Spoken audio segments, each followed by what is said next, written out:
편안한 저녁 시간 보내고 계십니까? 뉴스와이드 이상훈입니다. 북한군이 우크라이나군을 상대로 전투를 시작했다고 미국 당국이 밝혔습니다. 첫 확인인데요. 이런 가운데 트럼프 당선인이 김정은을 제거해야 한다고 주장했던 초강경 인사를 외교 안보 라인에 발탁해 지금 관심이 모입니다. 자, 그리고 법원이 이재명 대표의 1심 선고 재판의 생중계를 하지 않기로 했습니다. 법원은 관련 법익들을 종합적으로 고려해 중계 방송을 실시하지 않는다고 설명을 했습니다. 자, 이런 주제들과 함께 저는 1분 뒤에 돌아오겠습니다.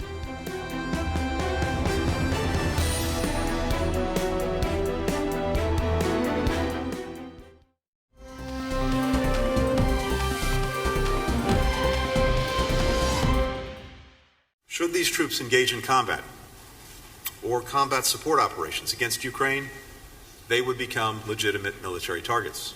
Today, I can confirm that over 10,000 DPRK soldiers have been sent to eastern Russia, and most of them have moved to the far western Kursk Oblast, where they have begun engaging in combat operations with Russian forces. Russian forces have trained the DPRK soldiers in artillery, in UAV, and basic infantry operations, including trench clearing, which are critical skills for frontline operations. 자, 앞서서 우크라이나 젤렌스키 대통령 지금 벌써 북한군과 전투를 벌이고 있다. 이런 얘기를 밝혔죠. 그리고 시간이 조금 지난 뒤 어제 미국은 공식적으로 북한군이 전투에 투입됐다. 우크라이나 군과 전투를 벌이고 있다라는 사실을 밝혔습니다. 이렇게 된다면 전투 시작이 사실상 공식화된 겁니다. 자, 이와 관련된 내용 화면으로 좀 정리해 보겠습니다. 자, 미국 국무대변인 방금 들으셨어요? 10,000명 이상 북한군이 동부로 파견됐다. 지금은 쿠르스크로 이동을 했고 러시아군과 함께 전투에 참여하기 시작이 됐다는 겁니다. 그리고 하나 더 보죠. 바로 요 내용인데요. 전투를 시작하기 전에 북한군이 참호전을 포함해서 기초적인 보병 작전을 러시아 군으로부터 훈련을 받았고 여기에 또 무인기와 화포 등 훈련도 받았다. 훈련의 내용 구체적인 설명까지 미국 당국에서 나온 겁니다. 자, 두 가지 내용인데요. 자, 지금부터 이 얘기 좀 해보겠습니다. 엄효식 한국 국방안보포럼 사무총장 나와 계십니다. 안녕하십니까? 우선요, 우크라이나에서 미국도 이제 북한군의 전투 참가를 확인했어요. 그렇다면 공식화된 건데, 자, 그럼요. 그동안 우리는 우크라이나에 대한 지원과 관련해서 단계적으로 보겠다는 입장을 냈거든요. 그럼 이렇게 되면 미국까지 확인이 된 상황에서 우리의 우크라이나에 대한 어떤 뭐 무기 또는 여러 다각도의 지원의 명분이 좀 생긴 걸까요? 우리 정부는 앞으로 어떻게 움직일 거로 봐야 됩니까? 네, 맞습니다.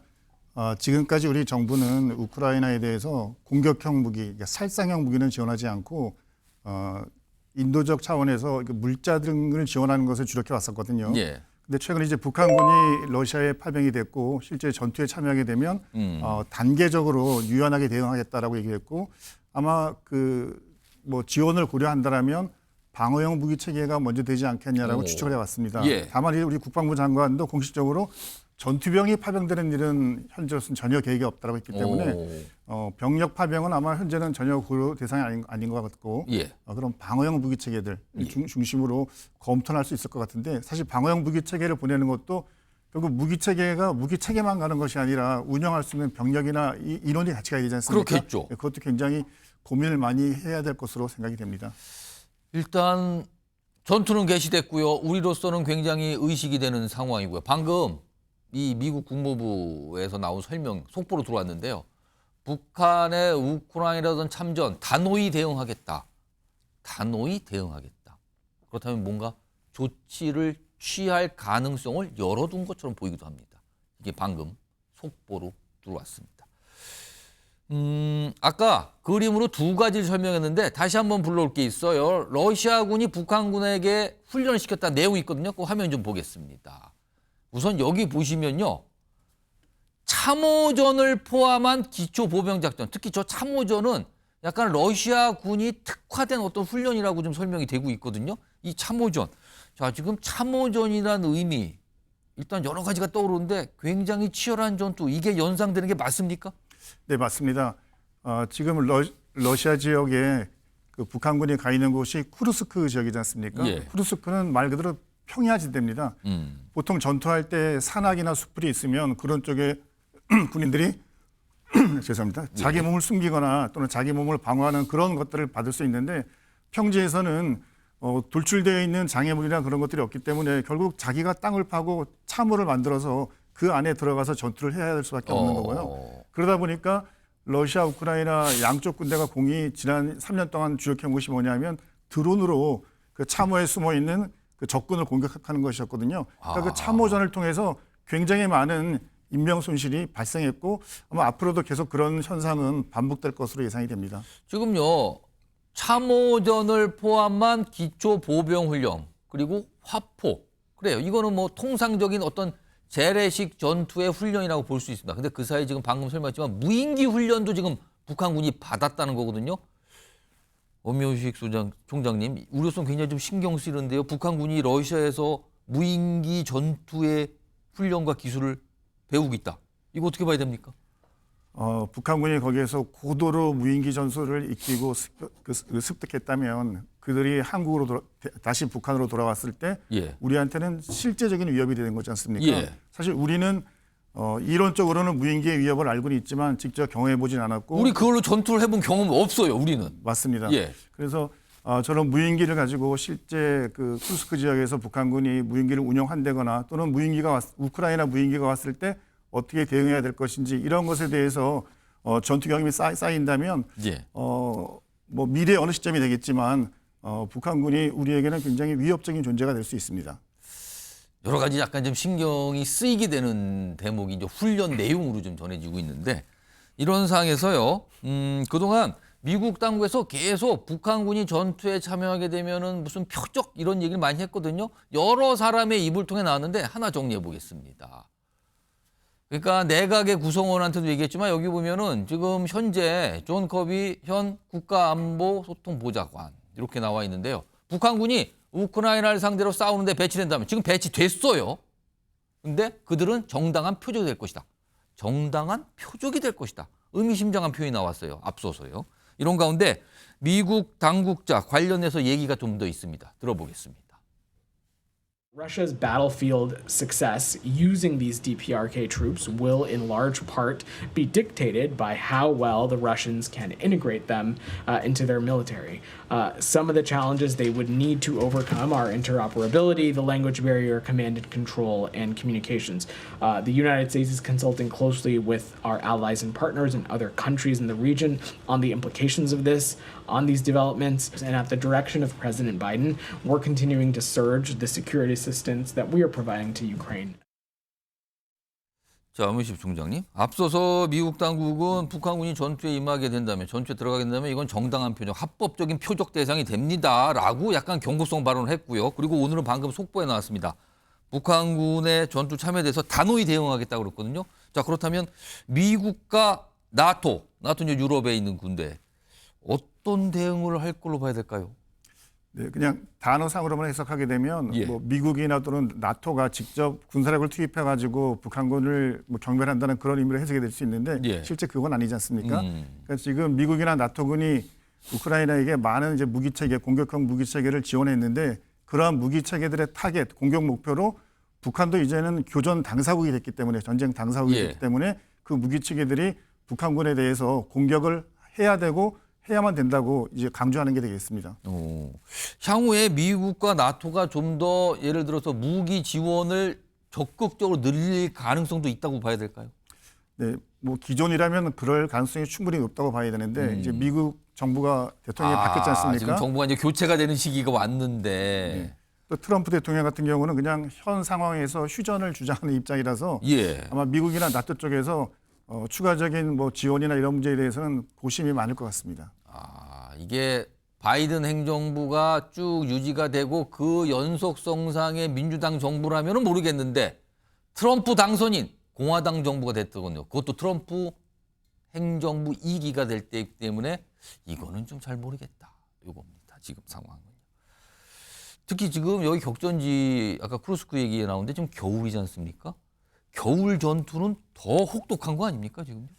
네, 일단 일반적으로 러시아는 이제 매우 추운 지역이라고 예. 되어 있는데 사실 저 지금 있는 쿠르스크 지역은 예. 그렇게 기온이 혹독하지는 않습니다. 아, 그렇습니까, 대신 저기? 겨울이 되면 그 땅이 이제 진흙탕이 돼서 진흙이 됩니까? 네네. 그래서 늘 이 시절이 되면 기계와 장비를 운영하는 군대는 굉장히 이제 곤란에 처합니다. 왜냐하면 전차, 장갑차, 자주포들이 기동하기 어려우니까요. 그러니까 그런 장비들이 기동하지 못하게 되면 결국 그 틈새에서 전투를 해야 될 것은 개인 사람이지 않습니까? 보병 전투네요, 결국에는. 그렇습니다. 네. 그렇기 때문에 아마 지금 앞에도 보도했던 것처럼 뭐 참호 전투를 훈련시킨다든지 오. 러시아군이 하는 것들이 그런 의미라고 생각이 됩니다.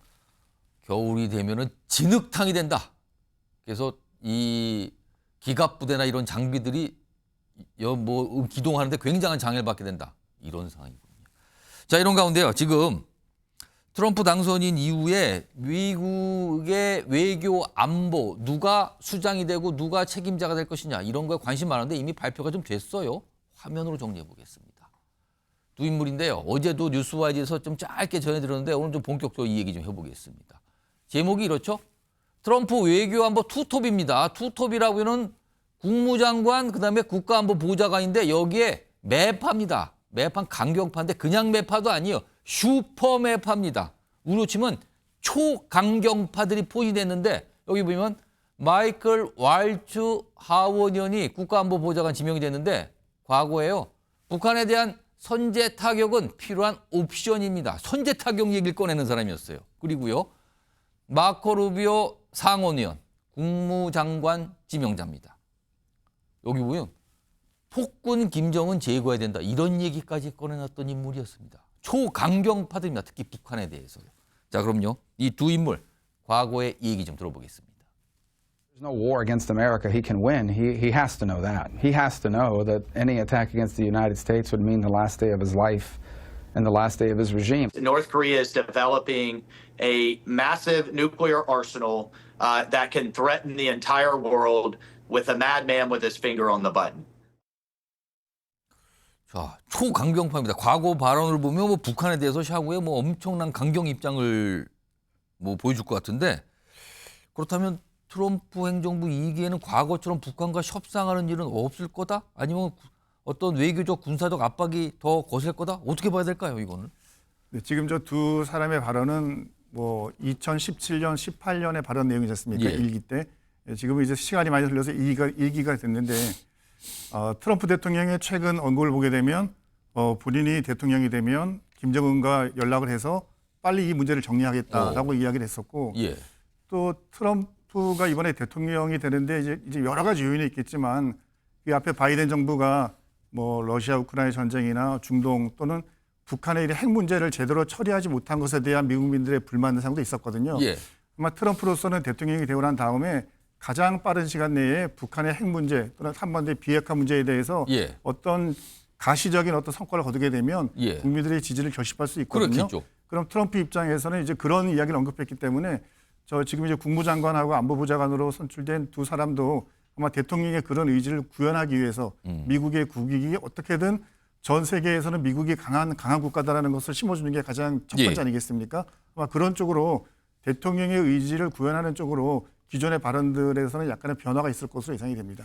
그렇다면은요, 저렇게 핵을 가진 나라를 그동안 미국이 대했던 방식을 보면은 협상을 통해서 어떤 협약을 맺는 방법도 있지만 굉장한 군사적 압박을 가는 방법도 있었군요. 사실은 지금 이 이란 같은 문제에 대해서도 약간 미국 행정부마다 다르고요. 과거에 핵을 보유한 국가들을 다루는 게 다른데, 자, 그럼 북한을 이번에 어떻게 대할까? 북한도 관심 있을 것 같은데요. 이거는 어떤 방향으로 봐야 됩니까? 협상입니까? 아니면 초강경 압박입니까? 네, 맞습니다.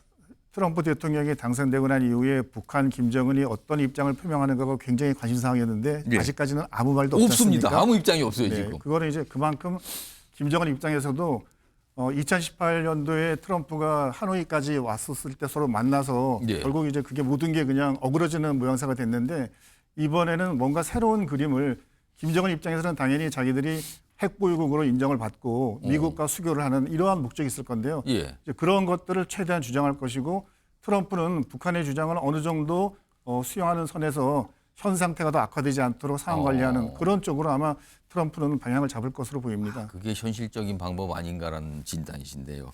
근데 지금 초강병파 중에 특히 이제 왈츠 지금 뭐 이름이 나왔는데 과거에 보면은 우리나라에 미국의 전술핵 재배치 이런 것도 가능하다 막 이런 취지의 얘기를 꺼내놨어요. 네. 이런 인물들이 지금 포진이 된 거거든요. 그런 와중에서 트럼프 대통령 가만히 얘기하는 거 보면 뭐 방위비 얘기도 꺼내지만 뭐 주한미군 철수 같은 이런 내용도 비치고 있단 말이에요.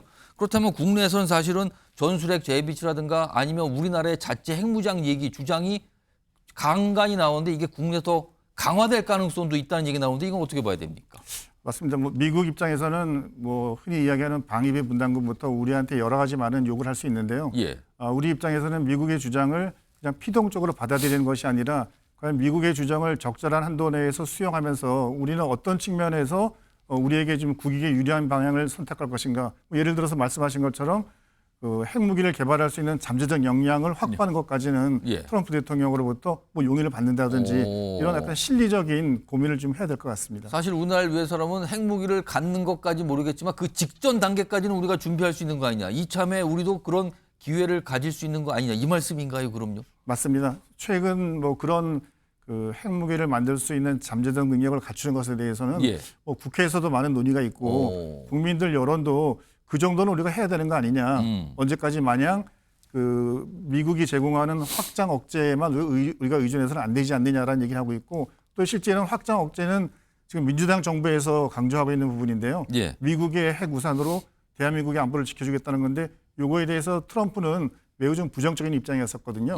그러면 트럼프의 그런 주장과 여러 가지 요구사항에 대해서 우리도 적정한 선에서는 수용을 하되 우리 스스로 우리를 지킬 수 있는 뭐 핵 잠재력 확보라든지 뭐 이런 부분에서는 우리가 주장을 해서 얻어내야 된다고 봅니다.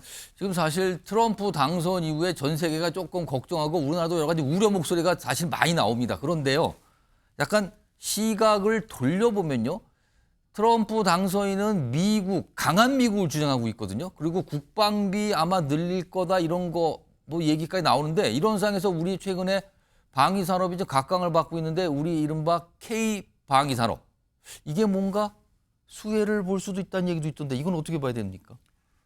트럼프가 그 1차 대통령 하고 있을 때 유럽 쪽에다가 늘 그 강력히 주장한 게 뭐냐면 예. 유럽 국가들이 국방비를 GDP 대비 2%를 반드시 지출해라라고 얘기를 했는데 당시 유럽 대부분 국가들은 1% 내외였었거든요.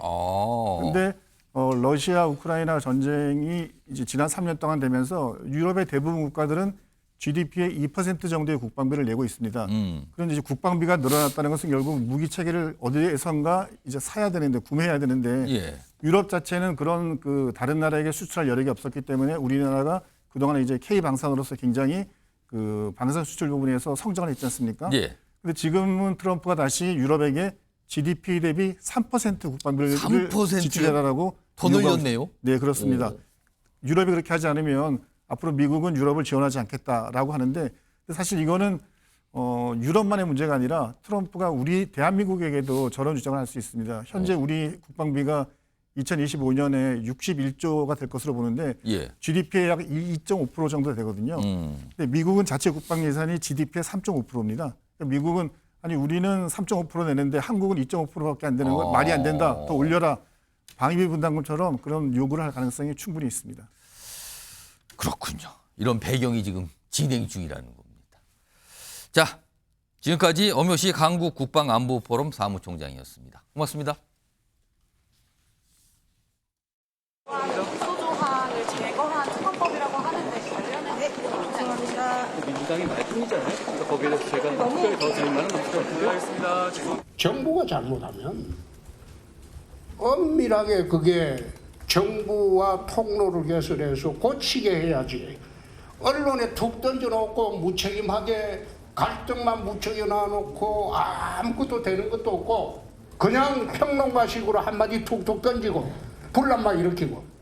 한동훈 대표는 꼭 무슨 일이 나면요 3일 있다가 나오든지 하루 있다가 나오든지 그래가지고 나와서 국민 눈치를 보지 않고 윤석열 김건희 눈치를 보는 거예요. 그러니까 저는 간동훈이다. 간만 보고 있다. 자, 지금 여당 상황을 좀 지금부터 다뤄볼 텐데요. 한동훈 대표와 관련해서 여러 가지 최근에 좀 이슈들이 있어요. 뭐 여러 가지 평가들 나오는데 이런 가운데 최근에 최근에 불거진 게 국민의힘 당원 게시판에 둘러싼 여러 가지 뭐 글들의 논란이거든요. 그럼 화면을 잠깐 정리해 보죠. 이런 겁니다. 국민의힘 당원 게시판에 지금 한동훈 대표 및 그 가족 이름으로 윤석열 대통령 부부를 비판하는 글을 게시했다. 이런 의혹이 불거졌어요. 그리고 오늘 나온 소식 보니까 뭐 경찰에서 수사에 착수했다 이런 얘기 나오는데 이거에 대해서 지금 이 여권 내 의견들이 갈르고 있죠. 아니 동명이인이 얼마나 많은데 그러십니까? 약간 이런 주의 설명. 그리고 아니 이게 어떻게 다 우연이고 동명이인입니까? 이상하지 않습니까? 이렇게 주장하는 또 얘기까지 맞서고 있는 상황입니다. 자, 그럼요. 지금부터 한동훈 대표 그리고 여당과 관련된 상황 인터뷰로 좀 알아볼 텐데요. 친한계 의원의 대표적인 주자로 통하시죠? 박정훈 국민의힘 의원 지금 전화로 연결돼 있습니다. 박정훈 의원 나와 계시죠? 예, 안녕하세요. 박정훈입니다. 예, 안녕하십니까. 자, 우선 가장 궁금한 게 내일 몇 가지 중요한 일정들이 잡혀 있는데 우선 국민의힘의 의원총회가 내일 잡혀 있는데요. 여기는 특별감찰관 추천 문제를 논의한다고 알려져 있습니다. 사실 한동훈 대표도 참석한다고 좀 여러 가지 얘기가 나오던데 이 특별감찰관 추천 문제를 당론으로 채택할 것을 한동훈 대표가 그 자리에서 요청을 할 예정입니까? 이건 좀 어떻게 봐야 됩니까? 예. 한동훈 대표가 내일 의총이 이제 오후 1시 반에 열리거든요. 예. 그러니까 본회의가 2시에 있는데 30분 전에 의총을 여는데 한동훈 대표가 직접 참석해서 이 특별감찰관을 추천해야 되는 이유, 그리고 그동안에는 북한인권재단 이사 추천과 맞물려서 연동돼 있었기 때문에 이게 풀리질 않았는데, 예. 용산에서도 사실은 더 이상 연계하지 않겠다라는 어떤 방침이 쓴 걸로 저는 알고 있습니다. 그래서 내일 한 대표가 직접 의총에서 의원들에게 이제 설명을 하고, 예. 뭐 추인하는 형식으로 경론이나 이런 건 없이. 예. 추인하는 형식으로 진행될 것으로 그렇게 지금 저는 알고 있습니다. 그러면은 표결이나 이런 거, 당초에는 표결에 대한 우려들이 많은데 표결이나 이런 과정 없이 그냥 당론으로 전반적으로 추인하는 과정으로 추천으로 결론 낼 것이다. 이렇게 전망하시는 겁니까? 그렇죠. 그러니까 그전에는 용산에서 이게 부정적인 기류가 있으니까 아니 예. 왜 북한 인권재단 이사를 해야지 이걸 한다고 우리가 그동안 해왔는데 명분도 없이 이걸 그냥 받을 수 있겠냐, 우리만 이걸 풀어줄 수 있겠냐 했었는데 그거에 맞춰서 친윤들도 사실은 친윤 의원들도 일종의 부정적인 그 생각들을 갖고 있었거든요. 예. 근데 이제 용산의 분위기가 좀 달라졌기 때문에 친윤 의원들도 특별히 반대하는 목소리를 강하게 내지는 않을 것으로 보이고요. 예. 이제 추경호 원내대표하고 용산하고 어느 정도 좀 소통이 되고 있어서 이 문제는 큰 무리 없이 풀릴 것으로 그렇게 지금 전망하고 있습니다. 그리고 내일 잡혀 있는 또 다른 큰 스케줄 중에 하나가 이제 국회 본회의인데 지금 민주당이 김건희 여사 특검법을 상임위 통과시켜서 본회의에 올렸거든요. 근데 동시에 내일 본회의 때 수정안을 제출한다 예고했어요. 그 수정안은 수사 대상을 좀 줄이고요. 추천 방식을 바꾸는 수정 특검법안을 제출하겠다라고 했는데 사실 일각에서 이게 나온 뒤에 여당 내에 이탈표를 노리고 하는 거 아니냐라는 이런 분석과 평가가 있었는데 향후 재표결까지 만약에 가게 된다면 이탈표가 나올 가능성은 어떻게 봐야 될까요? 그러니까 내일은 이제 민주당 중심으로 해서 단독으로 이제 법안을 특검법을 처리를 할 것 같고요. 예. 그렇게 되면 이제 용산에서 대통령이 이제 거부권을 행사하겠죠. 그러면 15일 내에 이제 거부권을 행사하게 되면 28일 본회의에서 이제 다시 이게 재의결하는 투표가 시작될 거예요. 그런데 이제 지난번에도 한동훈 대표와 가까운 의원들은 이게 이제 당에 대한 직접적인 수사 그리고 야당이 추진하는 지금 헌정 중단 탄핵 여기에 이제 기름을 붓는 꼴이 되기 때문에 우리가 이걸 찬성할 수 없다는 입장을 정리를 했었는데 예. 이제 중도 저희 당에도 이제 친윤 친한 이런 계파가 아닌 분들이 예. 있기 때문에 그분들 중심으로 해서 한 4표 정도 이탈표가 나온 게 아니냐 이런 분석이 있었는데 이번에는 이제 대통령께서 사과도 하셨고 그리고 또 쇄신 작업을 진행하고 있고 또 김건희 여사도 국빈으로 외교 행사 이런 거 말고는 뭐 일절 활동을 중단하겠다는 사실상의 그런 얘기를 했기 때문에 예. 당내에서도 추가적으로 이탈하는 표는 없을 것으로 봅니다. 그래서 저희 특히 한동훈 대표와 가까운 의원들도 그렇게 하면 안 된다. 그리고 한동훈 대표도 그런 뜻을 갖고 있는 것으로 저는 파악하고 있습니다. 그렇군요. 내일 상황. 근데 사실은 내일보다는 그 이후에 거부권이 행사되고 재표리 갔을 때 뭔가 확인될 수 있는 상황까지 좀 전망을 해 주셨는데요. 그게요. 예. 좀 참고로 말씀드리면 예. 지금 8표가 이탈해야지만 이게 200표가 되기 때문에 예. 전체 300명 중에 3분의 2가 찬성해야 되거든요. 그렇습니다. 그런데 지금 현재 뭐 개혁신당의 이준석, 천하람 이 두 사람도 반대표를 던질 것으로 보입니다. 오. 지금 현재 이준석 의원이 명태균 씨하고 여러 가지 연루된 의혹들이 나오고 있잖아요. 예. 예, 그렇기 때문에 아마 두 분도 반대를 한다면 저희 당에선 10표가 이탈해야 돼요. 아. 예, 그래서 현실적으로 이번에도 이 법안이 재의결이 될 가능성은 없다. 지금 저는 그렇게 보고 있고요. 그렇게 보셔도 큰 무리는 없을 것 같습니다. 알겠습니다. 자, 그럼 지금부터는 한동훈 대표와 관련된 질문 좀 드려보겠습니다. 얼마 전에 홍준표 대구시장, 그동안 사실 한동훈 대표에서 비판적 입장을 그냥 줄곧 보여왔는데 어제입니다. 한 달 전에 윤석열 대통령에게 이런 조언을 했다. 근데 그 조언의 내용이 이렇습니다. 여당이 수습이 안 되거든 민주당과 협상을 하라 차라리. 이런 조언을 했다는데 이게 듣기에 따라서는 한동훈 대표를 약간 패싱한다. 이게 연상되거든요. 이거 좀 어떻게 좀 해석해야 될까요? 아니 정치를 30년 가까이 하신 분이 그렇게 감없는 말씀을 하시는 게 저는 좀 놀랍기도 하고요. 예. 왜냐하면요. 지금 이재명 대표는 자신의 사법 리스크와 시간 싸움을 하고 있는 거잖아요. 그렇기 때문에 대통령을 어떻게든지 끌어내리겠다는 게 민주당의 지금 구상이고 예. 탄핵을 위해서 지금 탄핵을 하려고 하는데 충분한 명분이 없으니까 지금 특검을 통과시켜서 거기서 여론전을 해서 탄핵을 하겠다 이런 프로세스를 지금 걷고 있는 민주당한테 민주당하고 협의해서 정치해라 그러면 민주당이 그걸 응하겠습니까? 상식적으로 봐도 말도 안 되는 얘기를 예. 그렇게 계속 하시고 한동훈 대표에 대해서 경쟁심 때문에 저런 얘기를 하시는 거는 어느 정도 정치적으로 이해할 부분도 있지만 예. 무슨 촐랑된다, 간호, 귀 이런 식의 표현들을 후배들한테까지 쓰는 거는 예. 제가 볼 때는 조금 몸이 좀 편찮으신 게 아닌가 하는 생각이 들 정도로 선을 너무 넘는 말씀들을 계속하세요.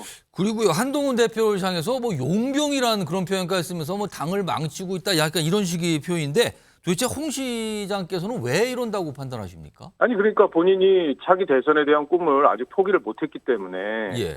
그렇게 하시는지 모르겠지만 지금 압도적인 당원들의 지지 그리고 국민들의 지지를 받고 당대표가 돼서 당을 어쨌든 혁신하기 위해서 지금 몸부림을 치고 있잖아요. 그리고 일정 부분 대통령의 사과로 그게 요구했던 것들이 이어졌고 용산의 쇄신, 개각 이런 것들로 지금 어쨌든 국정 운영의 변화를 갖고 오고 있는 게 한 대표의 노력에 상당 부분 또 평가할 만한 부분이 있는데 예. 본인의 정치적 입지만 위에서 그렇게 한 대표를 일방적으로 공격하는 것은 우리 당원들한테도 잘못하는 거예요. 저는 홍 대표가 당의 어른이시기 때문에 예. 조금 더 이성적인 말씀을 해주셨으면 좋겠습니다. 지금 박정우 의원께서 홍준표 대구시장을 향해서 약간의 쓴소리와 함께 조언을 해주신 거 그런 것 같습니다. 자 그런데 최근에 한동훈 대표의 여러 가지 발언과 행보를 보면은요. 글쎄요. 한 달 전종으로 거슬러 올라가면 사실 대통령실을 향해서 여러 가지 촉구와 요구가 많았는데 요즘에는요. 야당과 특히 이재명 대표에 대한 압박 발언, 비판 발언이 굉장히 수위가 높아지고 있거든요. 동시에 약간 보수 여론을 의식하는 듯한 여러 가지 행보와 발언이 있다고 이렇게 평가를 받고 있는데 이게 약간의 관리에 들어갔다. 이런 시각도 좀 나오는데 이거는 좀 어떻게 판단해야 됩니까? 아니요. 관리 이런 거 전혀 없어요. 그냥 당이 변하지 않고 우리 윤석열 정부가 변하지 않으면 우리는 국민들로부터 버림받는다는 절박감. 예. 그것 때문에 5대 요구를 했던 거고 용산에서 그 5대 요구에 대통령께서 직접 국민들에게 머리를 숙이면서 사과를 하셨기 때문에 예. 그거에 대해서 평가를 안 할 수가 없어요. 여당 대표로서.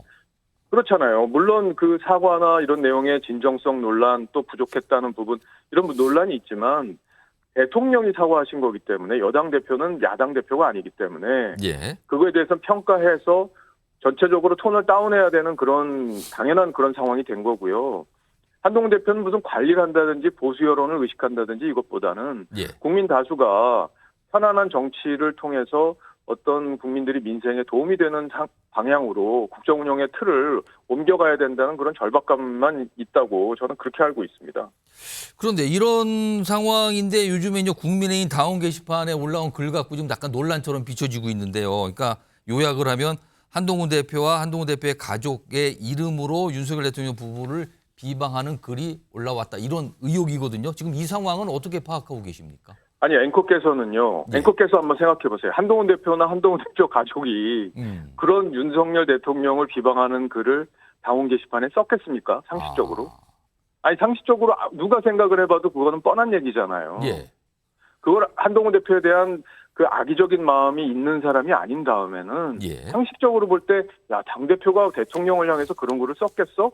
이게 상식적인 생각이잖아요. 그래서 예. 당에서 다 조사했는데 전혀 관계없는 얘기였어요. 오. 그래서 이게 관계없다는 게 드러났는데도 계속 비방한 유튜버에 대해서는 예. 고발할 예정입니다. 저희 당에서. 아, 이걸 문제 삼고 계속 이걸 얘기하고 다니는 유튜버는 뭔가 좀 조치를 취해야겠다. 예, 고발해야죠. 이런 허위 사실을 계속 유포하고 있는 거니까요. 예. 예. 지금 경찰에서는 근데 이게 이제 시민단체가 경찰에 뭐 고발을 했고 경찰에서 들여다보겠다 이런 입장까지 나오는데 이건 조금 글쎄요 논란이 커지는 겁니까? 수습이 될 수 있는 상황입니까? 당에서 다 파악을 했어요 이미. 예. 그 한동훈 대표하고 한동훈 대표 가족하고는 전혀 무관하다. 이런 게 이미 드러났기 때문에요. 예. 그거는 그렇게 유포한 사람들에 대한 수사가 초점이 맞춰질 겁니다. 아, 유포한 인물에 대한 수사 위주로 갈 것이다. 예. 알겠습니다. 요거에 대해서 명확하게 좀 설명을 해 주셨네요. 야당 얘기 좀 요 질문 좀 하나 해보겠습니다. 이재명 대표에 대한 뭐 선거법 위반 1심 선고 이게 이틀 앞인데 뭐 정치권에서 굉장히 관심 있게 보고 있는데 뭐 앞서서 여러 말씀하셨는데 이거 어떻게 좀 전망하고 계신지 궁금합니다. 저는요 1심 재판부가 선거법 재판이 이제 15일 날 있는데 1심 재판부가 정치적 고려 없이 법리만 놓고 판단해 주시기를 호소드리겠습니다. 이게요. 가만히 한번 거슬러 가보면 2021년 10월 20날 국정감사에서 이재명 대표가 이렇게 얘기했어요. 예. 백현동 사업과 관련해서 국토부로부터 용도 변경 지시를 받았고 따르지 않으면 직무유기로 문제 삼겠다고 협박을 받았다. 예. 이렇게 해서 우리가 종사 4단계나 이걸 토지 용도 변경해서 옹벽을 짓고 거기다 아파트를 짓게 해준 거다. 이렇게 취지로 설명을 했거든요. 예. 근데 불과 10일 전에 대선 후보로 선출이 됐어요. 그러니까 2021년 10월 10일에 대선 후보가 됐고 그 열흘 뒤에 국정감사를 하게 된 거예요. 그러니까 후보자 신분에서 백현동 의혹이 커지니까 자신을 방어하기 위해서 허위 사실을 유포한 겁니다. 이게 왜 허위 사실로 확정적이 됐냐면 예. 공문에도 국토부가 뭐라고 보냈냐면 성남시에서 알아서 판단하십시오. 이렇게 공문이 공개가 됐고요, 이미. 예. 그리고 담당 공무원도 이재명 대표에게 대면으로 이런 내용을 보고했다. 이렇게 법정 진술을 했어요. 그렇기 때문에 이재명 대표가 자신에게 유리하게끔 허위로 사실을 공포했다는 것은 객관적인 사실로 이미 다 드러나 있습니다. 예. 그렇기 때문에 법리만 놓고 판단한다면 당연히 당선 무효형이 나올 것으로 그렇게 예상이 되고요. 여기에서 지금 민주당에서 법원 예산도 뭐 더 올려주고 또 장애투쟁을 통해서 사법부를 압박하고 있지만 예. 법원이 이런 거에 흔들리지 않고 법리적으로만 판단해 주시기를 다시 한번 간곡하게 호소드리겠습니다. 이건 마지막 질문인데 오늘 법원이 이 1심 선고 재판에 대해서 생중계를 안 하기로 이제 결정을 최종했는데 이거 좀 아쉽게 생각하십니까? 아니면 다른 판단을 갖고 계십니까? 좀 아쉽죠. 왜냐하면 국민들이 이 이재명 대표의 어떤 그 선고 이게 2년 넘게 기다린 선고이기 때문에 예. 그 선고를 내용을 다 듣기를 원하셨을 거예요. 다만 법원 입장에서는 정치적으로 민감한 사항이고 야당이 반대하는 상황에서 굳이 이걸 공표를 공개적으로 재판을 할 수 있는 데 대한 부담이 될 수밖에 없었을 거라고 생각합니다. 그래서 법원의 판단은 존중하고요. 예. 다만 다른 재판도 아직 많이 남아있기 때문에 예. 국민들이 궁금증을 알 권리를 법원도 고려해서 판단해 주셨으면 하는 생각입니다. 이달 25일은 재판 얘기를 살짝 하신 것 같습니다. 알겠습니다. 예, 위증교사 재판 또 있잖아요. 25일 날이요. 그렇습니다. 예. 자, 오늘 말씀 여기까지 듣도록 하죠. 지금까지 국민의힘의 박정훈 의원이었습니다. 고맙습니다. 고맙습니다. 자, 여러 가지 얘기에 대해서 뭐 아주 좀 시원하게 말씀을 해주신 것 같아요. 자, 다음 주제 좀 넘어가 보겠습니다. 키워드가 준비되어 있습니다. 보시죠. 무슨 사이? 물음표가 있어요. 지금 3명이 등장하는데 가운데가 명태균 씨고요. 양쪽으로 지금 이준석 의원하고 김종인 전 비대위원장이 있어요. 도대체 무슨 사이인가? 이게 지금 궁금해지는 때입니다. 왜냐하면 자꾸 얘기들이 나오고 있어요. 지금요. 우선 명태균 씨가 앞서서 김종인 전 위원장 그리고 이준석 의원과 관련해서 한 얘기들이 좀 있어요. 꽤 많이 얘기를 했거든요. 일단 그거부터 들어보죠. 윤석열 대통령은 국민의힘에 들어올 생각이 저를 만날 때 제로였습니다. 제로. 그래서 제가 얘기한 게 투자자 배급사가 뭐냐, 국민의힘, 감독이 누구냐, 김정희, 연출은 누구냐, 이준석, 시나리오는 내가 짜줄게, 후보는 연기나 잘하시면 됩니다. 이거였어요. 친합니다. 그러니까 사무실에서도 예. 준서가 하면서 통화를 자주 했었어요. 호칭이 그냥 준서가 이랬어요? 네네, 준서가. 그러니까 통화 내용까지는 제가 정확하게 기억 못하는데 엄청 그냥 편하게 친구 대화, 뭐 동생 대화듯이 엄청 예의 바르게 통화도 했었고 막 편하게는 통화를 하신 적이 없어요. 그냥 엄청 그냥 아버지 대화, 진짜 아버지 대화듯이. 좀 어려워했다 이런 말씀이실까요? 네, 맞습니다.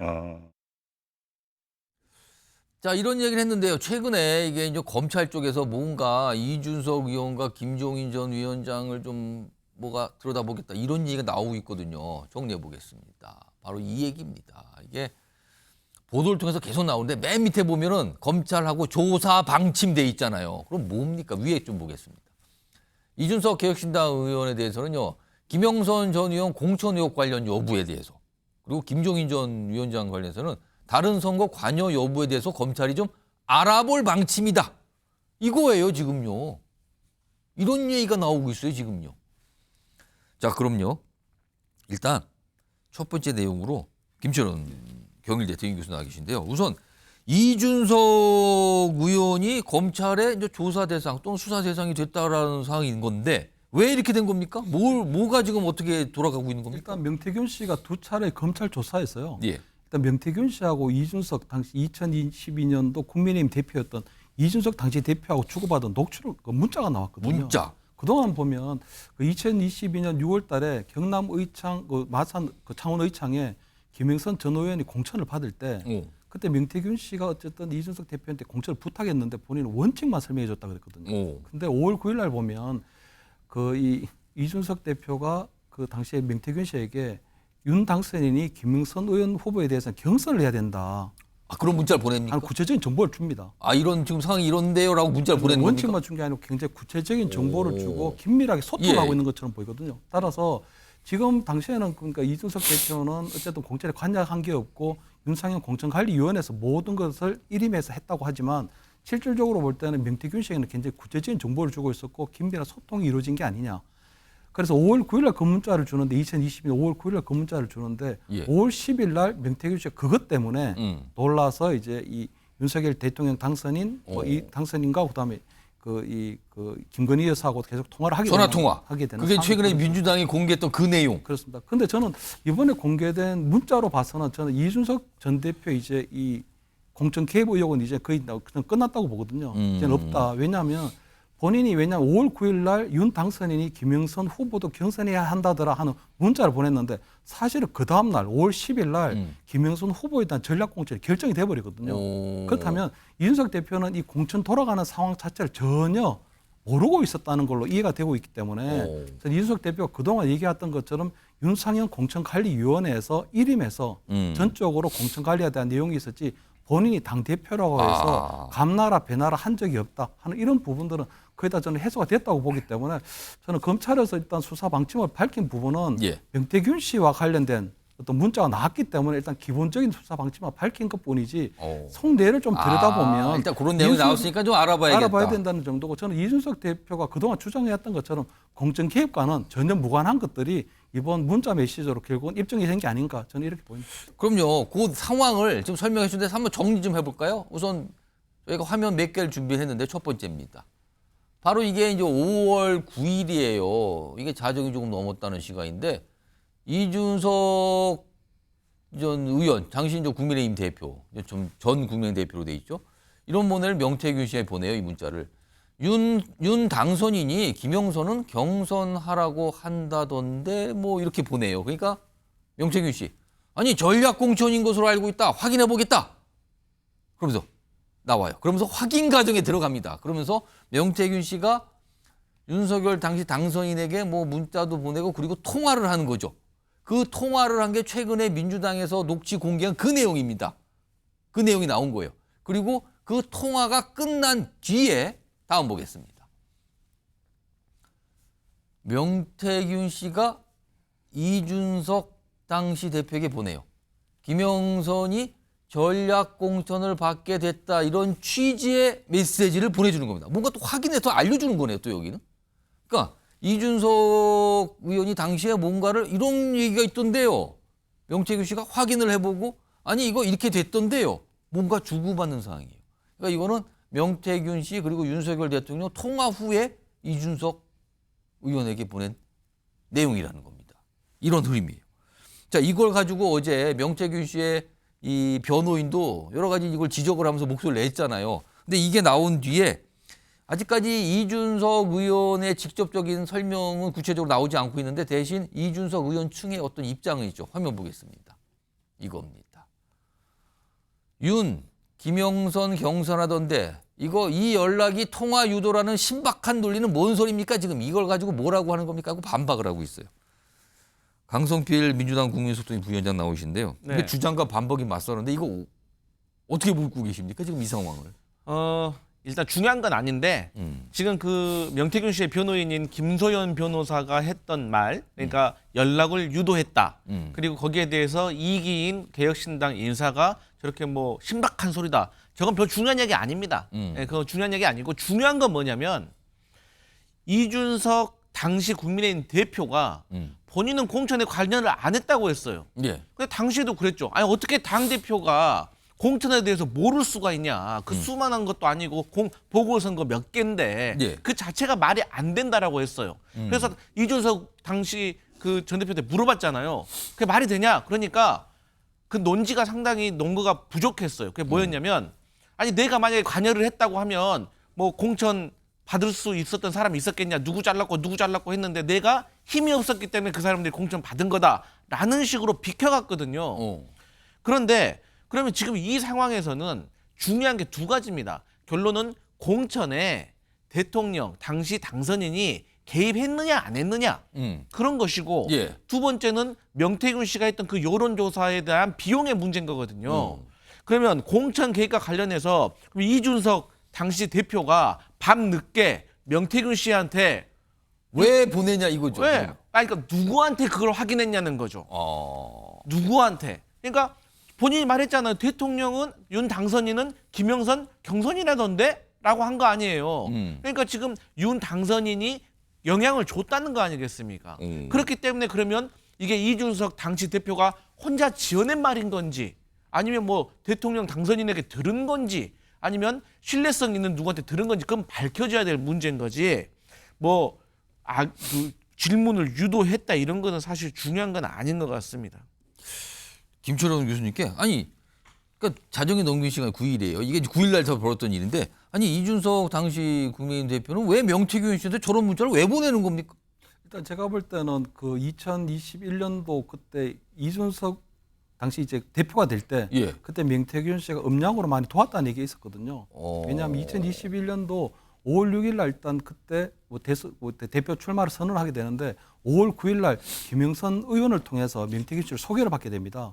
그 이후에 상당히 명태균 씨의 도움을 받았다는 얘기가 있었는데 제가 볼 때 뭐 김종인 전 위원장도 그렇고 이준석 전 대표도 그렇고 뭐 우리 다른 정치인들도 마찬가지지만 지금은 명태균 씨를 완전 선거 브로커처럼 취급을 하고 있지만 당시에는 제가 볼 때 정치 선거적으로 상당한 고급 기술자가 아니었을까. 그러니까 저런 문자를 보낼 정도로 밤에 그리고 굉장히 중요한 그렇습니다. 공천에 관한 내용을 보낸 거잖아요. 그래서 저는 이준석 전 대표가 아마 국민의힘이 대표되는 과정에 있어서 명태균 씨도 음량으로 상당한 많은 도움을 줬을 것으로 보이고 아마 그렇기 때문에 아마 명태균 씨가 지속적으로 부탁해오는 부분에 있어서 김영선 의원 뭐 후보 공천에 대해서 지속적으로 부탁해오는 부분에 있어 본인 나름대로는 좀 예의를 차린 게 아닐까. 근데 저는 5월 10일 날 전략공천이 결정되는 부분이 있었기 때문에 5월 9일 날 새벽에 그러니까 5월 9일 날 저 새벽 시간 5월 9일에 새벽 시간인 거죠 거의. 예. 그렇기 때문에 저는 이준석 당시 대표는 공천 상황에 대해서는 전혀 모르고 있었고 오히려 돌아가는 전체적인 공천 상황을 제일 잘 꿰뚫고 있었던 사람은 바로 명태균 씨다. 그렇기 때문에 경선 하라던데 하는 그 메시지를 받고 바로 아닌데 전략공천 한다는데 하는 식으로 바로 반박할 수 있었던 건 명태균 씨만 이 부분에 정확하게 알고 있었던 것이 아닌가. 그래서 저는 이준석 전 대표에 대한 어떤 공천 개입이라든가 관여 부분은 상당히 조금 의혹은 해소되는 게 아닌가 저는 이래 보입니다. 일단 검찰 쪽에서 좀 뭐 알아보겠습니다라는 방침이다. 이런 게 좀 알려지고 있는 거예요. 그리고요. 지금 이준석 의원과 함께 이제 김종인 전 위원장 얘기도 나왔잖아요. 근데 김종인 위원장은 이제 명태균 씨와 관련돼서 약간 선을 그으면서 뭐 약간 좀 지적하는 목소리 그동안 많이 설명을 좀 내놨거든요. 일단 목소리 좀 들어보겠습니다. 김종인 위원장에게 갔더니 화가 많이 나 있었다. 아니, 그건 괜히 지가 헛소리를 하는 거예요. 거짓말입니까? 거짓말이죠. 내가 화가 날 이유가 뭐 있어요? 이게 그 사람이 말을 막 만들어내는 거지, 지금. 그래요? 그럼 속칭 얘기는 이제 위원장님을 팔고 다녔고. 아, 그런 거죠. 지금도 팔고 있다? 지나간 걸 갖다가 근사하게 느껴지는 거는 자기가 해서 한 것처럼 만들어 놓은 거죠. 나를 갖다 그 사람이 언제부터 하라는지 나도 잘 몰라. 나는 내가 이미 다 얘기를 했는데 뭘 또 뭐. 그럼 매일 아침에 통화를 하셨다는 나는 얘기에 그런 대해서. 통화 한 적이 없어. 그 사람 하는 얘기지. 강수별 위원장, 네. 명태균 씨와 김종인 전 위원은 도대체 무슨 관계였을까요? 저는 개인적으로 추측을 하는데 예. 사실 우리가 이제 객관적으로 증명이 되지 않았기 때문에 예. 사실 이렇게 공개적으로 말씀드리는 것은 조금 부적절해 보이지만 지금은 뭐 아직까지 명확하진 않아요. 하지만 여의도 정가에서는 예. 과거에 이런 말이 있었습니다. 명태균이 여론조사에 가서 김종인 전 비대위원장에게 주면 김종인 전 비대위원장은 그걸 로데이터를 바탕으로 판을 짰다라는 어떤 설이 있었어요. 이게 지금 정치권에서 돌았다는 설입니까? 그냥? 설입니다, 설. 예. 뭐 객관적으로 증명이 안 됐으니까요. 하지만 이런 것들을 조금 뒷받침해주는 정황 중에 하나가 뭐냐면 예. 이준석 의원이 과거 서울시장 그 오세훈 서울시장 선거 준비할 때 예. 김종인 전 비대위원장하고 명태균 씨하고 본인하고 셋이서 전략을 짰다라고 얘기를 했어요. 그러니까 과거에 어떤 인연이 있는 것이고 그렇기 때문에 김종인 전 비대위원장과 명태균 씨와의 관계는 서로 모르는 사람이라고 할 수는 없는 거죠. 뭐 매일 통화했냐라는 건 상당히 추상적인 질문인 거예요. 정말 매일 했을 수도 있고 어떤 사람은 일주일에 한 번 한 것도 많다고 느끼는 것이고 또 중요한 건 내용의 질이 중요한 거죠. 어떤 대화를 했느냐가 중요한 거죠. 정말 디테일한 어떤 전략에 대해서 서로 상의를 한 건지. 근데 앞서서도 이준석 의원이 하나 밝혀야 될 건 있습니다. 뭡니까? 아니 본인이 당대표인데 아니 당선인이 김영선 씨 경선하라는 거를 왜 명태균 씨한테 말합니까 그것을? 명태균 씨가 뭐 당직이 있는 것도 아니고 뭐 당사자도 아닌데 예. 저는 여기서부터 좀 잘못된 면이 있고 이러한 것들이 결론적으로는 김종인 전 비대위원장도 그런 관계로 발전할 수가 있는 겁니다. 그래서 이런 것들은 조금 조사를 해서 객관적인 어떤 수사가 좀 이루어져야 될 부분이다 이렇게 보여집니다. 아직까지는 안개처럼 뿌옇게 보이는 거예요. 근데 검찰 쪽에서 지금 뭔가 들여다볼 방침이다 이런 얘기가 이제 보도를 통해서 알려지고 있는 상황입니다. 전해드렸고요. 이 얘기도 나오는데 또 명태균 씨가 뭐 500만 원 받았다. 뭐 이런 얘기 지금 나오고 있잖아요. 화면 좀 보겠습니다. 이겁니다. 이제 이 김영선 전 의원의 회계 담당자 최근에 이제 국회에도 출석해서 여러 가지 얘기했던 이 강혜경 씨인데요. 명태균 김건희 여사에게 500만 원 받았다. 이런 얘기를 꺼내놔요. 또 명태균 씨는 그거에 대해서 일종의 교통비 받았는데 뭐 좀 많다고 느끼긴 했는데요. 여기서 이제 많은 분들이 얘기하는 게 그럼 이 500만 원의 이 돈은 무엇인가? 경력금이냐? 교통비냐? 명태균 씨 교통비 내기라고 해죠. 근데 교통비 치고 500만 원 좀 많잖아요. 아니면 다른 뭔가?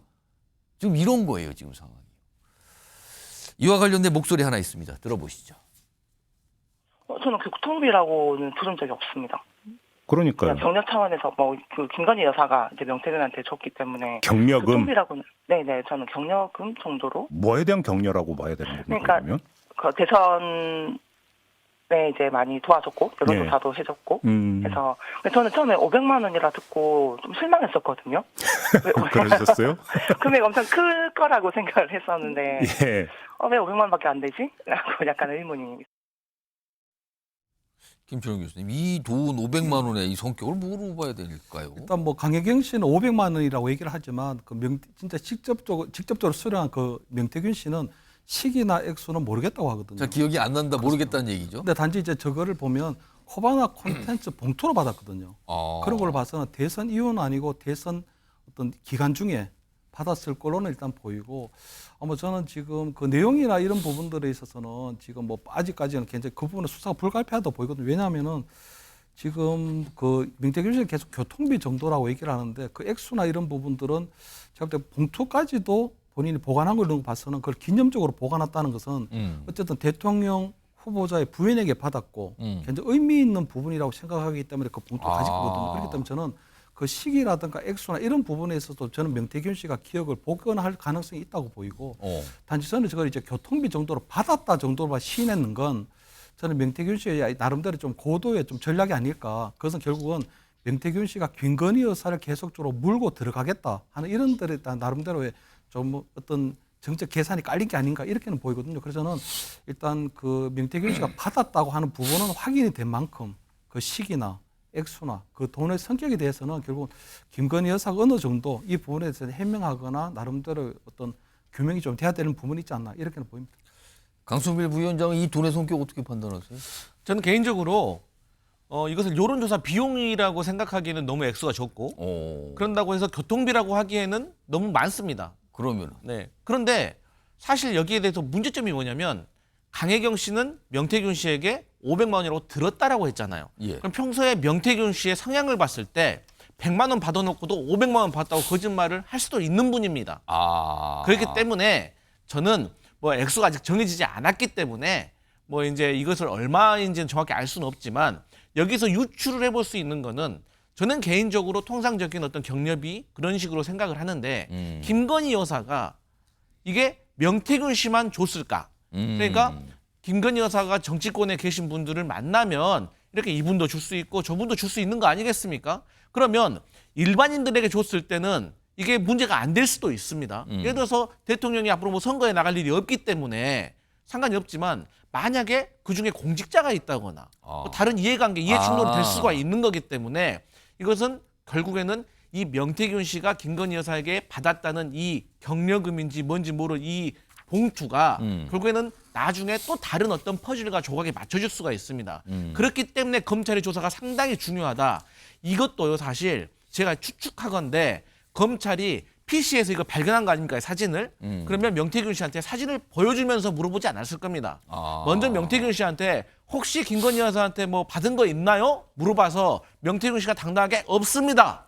1원짜리 하나 받은 거 없습니다 하면 그럼 이건 뭔가요? 라고 제출을 했을 때 그때 이제 신문을 받는 사람이 압박을 느끼고 순식간으로 이제 토로를 하는 경우가 많거든요. 그렇기 때문에 이 압수수색도 중요하고 검찰의 수사가 상당히 중요하다. 이런 말씀 드리겠습니다. 알겠습니다. 명태균 씨와 관련된 내용 계속 조금씩 뭐가 나오고 있어요. 그 내용 좀 전해드렸고요. 다음은요. 부부 이야기지만 정치권과 또 관련이 있습니다.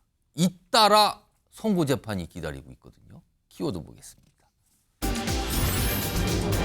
릴레이 선고입니다. 그렇군요. 이재명 대표 그리고 부인인 김혜경 씨 이렇게 되면은 14일, 15일 쭉 있죠. 그리고 또 25일 있고 쭉 지금 예고돼 있습니다. 14일이면 이거 닥쳤거든요. 지금 바로 오거든요. 그리고 모레고 또 있고. 일단 김혜경 씨와 관련된 모습 좀 영상으로 먼저 확인해 보겠습니다. 안녕하십니까. 배 씨랑 공모한 적 없다는 입장 그대로신가요? 예. 증인 진술이랑 결제 내역 엇갈리는데 어떻게 보시나요? 최후 진술 준비하신 거 더 있으세요? 여사님 무죄다. 구색청 자료나 그 포스업체 자료만 가지고 현금 영수증이 발행되지 않는 현금 거래는 확인할 수 없다. 지난번 최후 변론과 좀 달라진 부분이 있을까요? 중점적으로 부각을 시켰던 부분. 아니요, 추가했습니다. 자, 그럼 정리 좀 해볼까요? 달력이 좀 있습니다. 1심이죠, 다. 일단 14일은 김혜경 씨. 여기 선거법 위반 혐의. 이게 간단히 말하면 경기도 법인카드 유용 혐의잖아요, 이게. 근데 이제 선거법과 관련이 있거든요. 이게 있고요. 15일은 이재명 대표의 선거법 위반 혐의. 이거는 거짓말을 얘기한 거냐, 아니냐. 이걸 판단하는 거잖아요, 지금요. 그리고 25일은 위증교사 혐의 이재명 대표 재판이 있고요. 이렇게 잇따라 있어서 제목이 릴레이 선고입니다. 지금요. 일단 당장 내일 14일인데 강성필 부위원장. 네. 그러니까 경기도 법인카드 유용 혐의 김혜경 씨. 지금 검찰은 앞서서 벌금 300만 원을 구형했는데 내일 어떻게 좀 전망하십니까? 저는 개인적으로 보통의 통상적으로 이제 검찰 구형이 300이면 보통의 재판부가 뭐 한 반 정도를 선고를 하면 150만 원이지 않겠습니까? 150. 그런데 이제 조금 더 검찰에 손을 들어준다고 하면 뭐 한 3분의 2 정도를 200인데요. 200 정도를 하는데 저는 개인적인 생각으로 쉽게 말해서 공소 금액이 10만 4천 원밖에 안 되잖아요. 밥값. 그런데 구형이 300입니다. 그러니까 저는 이게 너무 과도하다고 생각을 합니다. 그래서 하지만 이제 이게 어쨌든 공직자의 배우자 아니겠습니까? 그래서 어쨌든 선거법을 제대로 확인을 하지 않고 국민적으로 조금 걱정을 끼쳐드린 면이 있기 때문에 저는 아주 미미한 그냥 뭐 한 몇십만 원 정도의 벌금으로 끝나지 않을까? 저는 100만 원 밑으로 보시는 거네요. 네, 그러면. 저는 그렇게 기대를 하고 추가적으로는 만약에 김혜경 씨의 어떤 선고 금액이 이렇게 높아지면 높아질수록 사실 국민들, 많은 국민들과 당원들은 분노해서 결집될 겁니다. 그래서 저는 개인적으로는 김혜경 씨의 14일 날 선고는 전혀 민주당과 이재명 대표에게 해가 될 건 없다. 물론 김혜경 씨에게는 결과가 어떻든.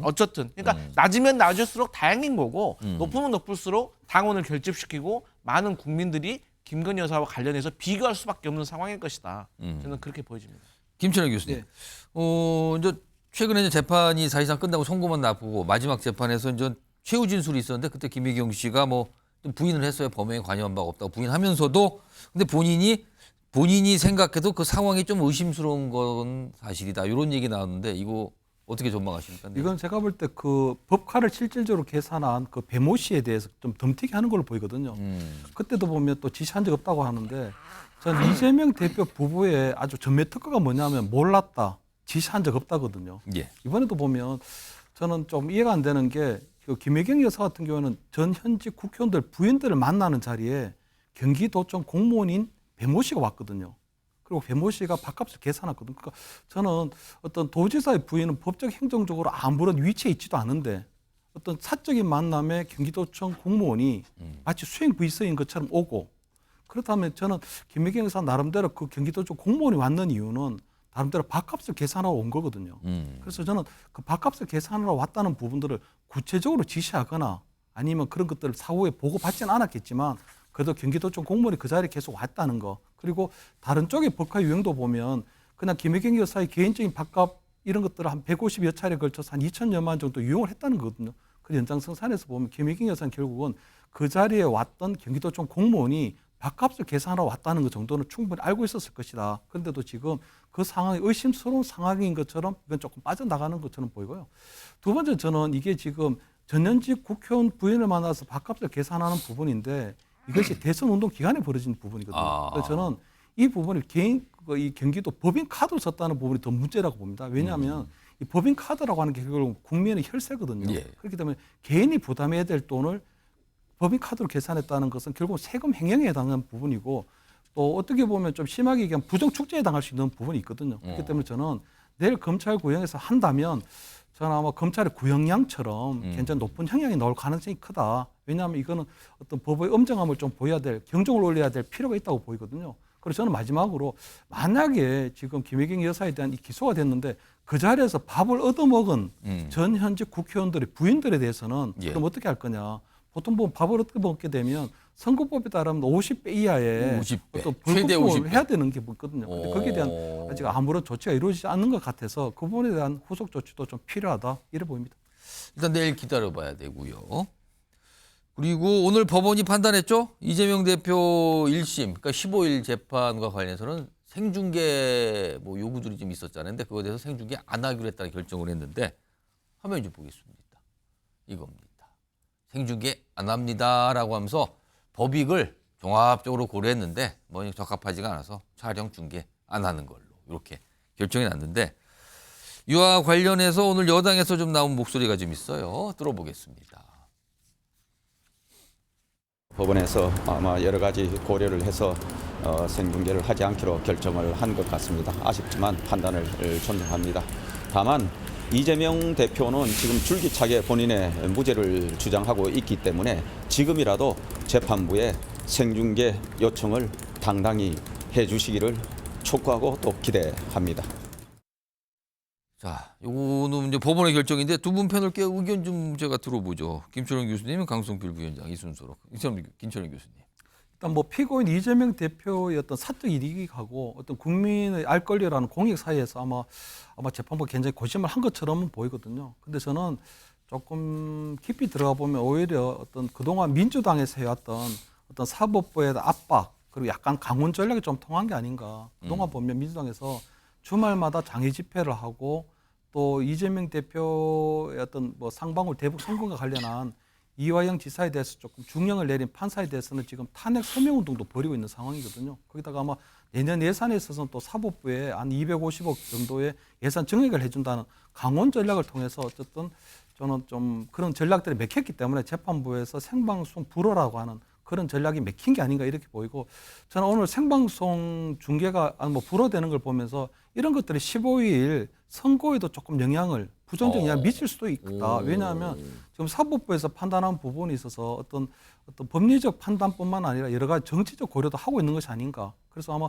어떤 판사에 대한 어떤 신상털이라든가 또 어떤 판결 내려지고 난 이후에 어떤 판사에 대한 탄핵 시도라든가 이런 것들까지 만약 판사가 굉장히 두려워하고 있는 부분이 있다면 저는 그런 부분들도 상당히 조금 영향을 미칠 수 있지 않을까. 그래서 오늘 저는 생방송 프로가 어떤 국민의 알 권리 차원에서는 굉장히 조금 아쉬운 결정이고 이러한 부분들이 15일 1심 선고에도 나쁜 부정적 영향을 미칠 가능성이 있다. 이렇게는 보입니다. 그럼 15일 1심 선고가 좀 상당히 나올 거다 이런 말씀을 하신 것 같은데요. 강성길 부위원장 요 생중계하지 않기로 한 거 어떻게 판단하세요? 저는 사실 딱히 기쁘지도 않고 다행스럽다 뭐 그런 생각도 안 들고요. 다만 만약에 그럼에도 불구하고 생중계 하겠다라고 하면 기분은 좀 나빴을 것 같습니다. 그런데 제가 일관되게 말씀드리지만 이게 3심 최종심이면은 저는 찬성을 했을 겁니다. 어차피 끝난 얘기잖아요. 이제 그걸로 끝이니까. 그런데 이거는 이제 1심인데 1심의 결과가 어떻게 나올지는 모르겠지만 어쨌든 1심 다음에 또 이 항소 뭐 대법원 판결까지 또 남았는데 1심부터 이걸 한다는 것이 저는 과연 국민에게 어떠한 우선되는 이익이 있을 건지 저는 의문이었기 때문에 저는 뭐 생중계하는 것에 대해서 재판부가 결론은 내가 알아서 할 테니까 신경 쓰지 마. 자꾸 뭐 감나라 배나라 하지 마. 저는 이런 시그널로 저는 느꼈습니다. 지금 15일 있을 죄송합니다. 이재명 대표의 이 선거법 위반 혐의 재판에 대해서 여야에서 형량이 얼마나 나올 거다 이런 거 예측 참 많이 하고 있어요. 다 제각각 다르기도 합니다. 그날 보면 알겠죠. 자, 죄송합니다. 목이 잠깁니다. 죄송합니다. 이 다음 준비된 주제는요. 이게 트럼프 2기 행정부에서 이제 활동을 할 인물들이 지금 잇따라 지명이 되고 있거든요. 근데 그 중에서 누구보다 가장 주목을 받는 인물이 바로 일론 머스크 테슬라 CEO거든요. 지금 어떤 자리에 내정이 됐다. 이런 얘기가 벌써 나오고 있는데요. 뭐가 정해졌나 봅니다. 이 얘기 좀 해볼 텐데 우선 트럼프 당선인이 일론 머스크 그리고 가족들까지 다 얘기를 해요. 지금요. 이 상황 지금 영상으로 먼저 만나보겠습니다. Elon Musk, who has given me his complete and total endorsement. That's nice. Smart guy. And Elon, because he's not very busy, has agreed to head that task force. Be interesting. We have a new star. A star is born, Elon. But he's a character. He's a special guy. He's a super genius. We have to protect our geniuses. We don't have that many of them. We're going to bring in a lot of people from outside. Elon was there at Mar-a-Lago yesterday with my father, talking about Doge. I mean, I think. 자, 정부의 어떤 장관급 자리, 정부 효율화 위원회 이런 얘기잖아요. 근데 뭐가 정해졌어요, 지금요. 화면 보겠습니다. 이겁니다. 트럼프 당선인이 스스로 밝혔어요, 지금요. 글을 올려서. 일론 머스크, 비백 라마스와미 전 공화당 대선 후보와 함께 정부 효율부를 이끌 거라. 그럼 장관 아닙니까? 그럼? 부입니다. 정부의 디파트먼트. 정부 효율부를 이끌 거라는 거예요. 그렇다면 최소한 장관 또는 우리가 치면 차관 정도는 최소한 된다는 얘기인데 지금요. 그러면 강요가 되는 거예요. 강요. 근데 정부 효율부 보세요. 이게 영어로 Department of Government Efficiency. 정부 효율부입니다. 근데 그 앞자 글자를 따보면요. DOGE 요걸 약자로 딱 놓고 발음하면 도지가 됩니다. 도지. 근데 이거 앞서서 일론 머스크가 도지코인 엄청 얘기하고 다녔거든요. 하필이면 정부 효율부의 약자가 도지부예요. 도지부. 그럼 도지 장관이 되는 거예요. 어떤 묘한 상황인데 일부러 글자를 맞춘 거지. 앞서서는 위원회라 그러는데 지금 위원회가 아닙니다. 부가 됐어요. 지금요. 김철원 교수님. 일단 이 도지 장관이라는 표현 어떻게 봐야 되는지 하고 그리고요. 일론 머스크 사실 기업가입니다. 근데 정부 효율화위원회면 느낌상 어떤 규제를 좀 없애고 막 이런 거 같거든요. 이거 이해 충돌 가능성. 기업인이 규제를 없애는 정부의 수장이 된다. 이해 충돌 가능성이 벌써 나옵니다. 뭐 이해 충돌 부분은 아마 미 헌법에 따라서 아마 고쳐질 것 같은데 어떤 보면 그 일론 머스크 같은 경우에는 어떤 정부의 과도한 규제 때문에 최대 피해자거든요. 예. 그렇게 되면 지금 그동안 보면 테슬라 본사 있는 캘리포니아에 있던 것을 텍사스로 옮기겠다고 할 정도로 과다한 규제 그리고 이런 부분들에 대해서 어떤 그 일론 머스크가 굉장히 좀 피해를 많이 입어왔던 부분이 있기 때문에 아마 이번 트럼프 위기에서는 정보 효율 그렇다면 결국은 이제 관료주의를 좀 타파하고 규제를 좀 줄이고 또는 행정부의 과도한 어떤 재정 지출을 줄이는 방향으로 나아가는 부분이 있기 때문에 아마 지금 일론 머스크 같은 경우는 아마 정부 효율부 그 정부를 조금 새롭게 만드는 그런 뭐 이 좀 장관으로 좀 임명을 하는 걸로 보이고요. 제가 볼 땐 지금 그동안 일론 머스크도 그렇고 트럼프도 그렇고 그 가상화폐에 대해서는 굉장히 가상화폐의 어떤 신봉자에 가까운 분들이 있거든요. 그리고 아마 트럼프 같은 경우에도 이더리움이라든가 아니면 도지코인이라든가 상당한 부분의 어떤 가상화폐를 보유하고 있는 것으로 보이기 때문에 아마 그런 여러 가지 부분들 특히 일론 머스크도 그렇고 트럼프도 그렇고 약간 비즈니스 마인드가 워낙 좋으신 분들이기 때문에 아마 그 가상화폐의 어떤 그런 부분들을 최대한 끌어올리려고 하는 그런 부분들이 있지 않나 이렇게 보입니다. 하필 그 부의 약자가 도지예요. 도지코인하고 약자가 똑같아요. 지금요. 도지 장관이 됐습니다. 그래서 지금 이름이요. 그런데 지금 트럼프 당선인뿐만 아니라 트럼프 당선인 가족들도 지금 일론 머스크하고 또 굉장히 친한 것 같거든요. 그 모습 좀 확인해 보죠. 영상이 있습니다.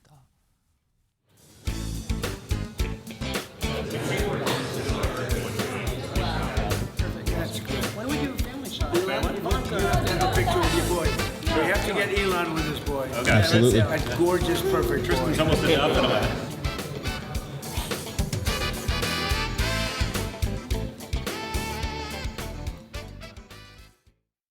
그리고요 얼마 전에는 이 트럼프 당선의 손녀가 또 머스크와 같이 뭐 시간을 보내는 뭐 이런 사진까지 공개가 될 판이에요 지금요.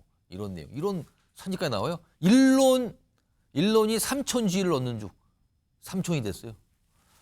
강성필 부위원장. 네. 트럼프 당선인은 물론 가족까지 이토록 일론 머스크를 좋아하고 신뢰하는 이유 이거 어디 있다고 봐야 됩니까 이거? 가장 큰 이유는 트럼프가 좋아하기 때문입니다. 그리고 지금 이번에 미국 대선 보면 많은 유명인들이 사실 해리스 지지를 많이 했습니다. 유명 연예인들이. 네. 그런 거에 비교하면 사실 트럼프 측은 조금 빈약했습니다. 하지만 그중에 가장 큰 대마가 아마 일론 머스크였을 겁니다. 그래서 본인의 사제를 타러 가면서까지 쉽게 말해서 선거운동 한 거 아니겠습니까? 그리고 두 분이 성향이 비슷해요. 그러니까 일론 머스크도 그동안 돌발 행동이라든지 발언이라든지 구설수가 얼마나 많았습니까? 예. 그래서 테슬라는 오너 리스크가 있다는 말을 들을 정도였습니다. 예. 근데 마찬가지로 그 트럼프의 사위 큐시너가 말했던 것처럼 트럼프의 장점이자 단점이 돌발 행동 아니겠습니까? 그렇기 때문에 이 두 분이 합이 잘 맞고 둘 다 비즈니스맨 아니겠습니까? 그러니까 세상을 바라보는 것이 플러스냐 마이너스냐 이렇게 세상을 바라보는 관점도 비슷할 겁니다. 그렇기 때문에 저는 일론 머스크와 트럼프의 이런 브로맨스가 상당히 좋은 것이고 아니 트럼프 같은 경우도 뭐 돈이 안 된다고 하면 바로 옮겨 막 그러잖아요. 근데 과거에 일론 머스크도 자기 공장이 캘리포니아에서 별 도움이 안 된다. 네바다로 옮기겠다. 막 그런 적이 있어요. 그렇기 때문에 이런 성향도 비슷하고 어쨌든 대선에서 상당히 큰 도움을 줬기 때문에 트럼프 가족까지도 일론 머스크를 좋아할 수밖에 없는 상황이다. 이렇게 보여집니다. 이제는 뭐 개인적으로는 삼촌이 되고 정부 자유로는 장관이 되고 뭐 이렇게 되는 겁니까 지금? 굉장한 주목받고 있어요. 이런 상황에서 또 한 명의 인선이 있었는데 미국 이제 국방부 장관인데 지명이 됐거든요. 화면 좀 보겠습니다. 피트 헤그세스라는 인물인데요. 44입니다. 지금 현재 폭스뉴스 앵커입니다. 갑자기 앵커가 국방장관 지명자가 된 거예요. 44살. 뭐 보면은 미국 육군의 예비군, 그러니까 소령 출신이에요. 그리고 뭐 전쟁 참전 이 경력도 있어요. 근데 뭐 소령이고 뭐 참전 경력으로 알겠는데 지금 현직이 방송 앵커인데 갑자기 국방장관. 김철원 교수님 이거 어떻게 보세요? 일단 뭐 어느 정도는 개인적 친분이 있는지 모르겠지만 이번 트럼프 행정부의 특징이 지난 트럼프에 대한 충성도, 두 번째 지난 대선에서의 대선 기여도거든요. 근데 보면 그 팍스뉴스가 기본적으로 굉장히 친트럼프 매체였습니다. 거기에다가 우리 그 팍스뉴스 앵커 출신이기 때문에 예. 상당히 트럼프에 대한 이야기가 많았거든요. 그래서 입만 열리면 그때 트럼프에 대한 찬양을 하고 입만 열면 해리스에 대한 비판을 해왔는 게 이 팍스뉴스거든요. 그렇기 때문에 아마 팍스뉴스의 메인 앵커 출신인 저분이 아마 이번에 국방장관이 됐는데 사실 이례적인 게 그동안에 미국의 국방장관들은 예비역 장성들이 맡았거든요. 그러게요. 이분은 장성 출신도 아니고 소령 출신에 물론 뭐 참전 경력이 있다고는 하지만 실질적으로 어떤 국방 정책을 다뤄보거나 아니면 어떤 세계적인 어떤 전략을 펼쳐본 경험도 없는데 국방장관, 미국의 국방장관인데요. 그렇습니다. 그렇기 때문에 아마 굉장히 조금 뭐 굉장히 뭐 어떤 실험적인 그런 인선이라고 할 수 있는데 어느 정도로 아마 이것 부분들이 영향을 미칠지는 또 지켜봐야 될 것 같습니다. 깜짝 발탁인데 강성필 부위원장 어떻게 보세요? 근데 저는 이제 결론은 뭐 미국의 얘기니까 뭐 젊은 사람을 쓰든 전문성이 있든 그것은 뭐 트럼프가 알아서 할 일인데 저는 이제 어쨌든 이 국방부 장관하고 우리나라가 지금 방위비 분담금에 대해서 얘기를 해야 될 거 아닙니까? 우리하고 직접 또 연관이 있어요. 그러니까요. 지금요, 저 자리가. 그래서 저는 상당히 걱정됩니다. 그래서 그러니까 트럼프가 지금까지 2024년 5월까지 공식 석상에서 125차례나 한국의 방위비 분담금이 너무 적다. 그 얘기를 해왔거든요. 그래서 일기 때는 마크 폼페이오 국무장관이 일기 때는 바쁘니까 재선하면 그때 우리 한국의 방위비 분담금 얘기합시다. 라고 해서 시간을 끌었거든요. 예. 그런데 이제 이 기회에 와서 이렇게 젊은 그리고 전문성이 없는 분하고 저희가 한국과 이제 미국 간의 방위비 분담금을 얘기해야 되니까 저는 이거 어떻게 보면 또 오히려 또 대박이 될 수도 있는데 하여튼 잘 준비해야 될 것 같다 이런 걱정이 듭니다. 발탁은 발탁인데 이게 깜짝 발탁이란 표현보다 좀 다른 표현이 더 맞는 거 아닌가 싶기도 합니다. 지금 아무튼 이런 내용이 알려졌습니다. 자, 다음 주제로 넘어갈 텐데요. 영상으로 먼저 만나보겠습니다. 피해자랑 관계 어떻게 되나요? 유족한테 하실 말씀 있으세요? 피해자한테 하고 싶은 말 없습니까?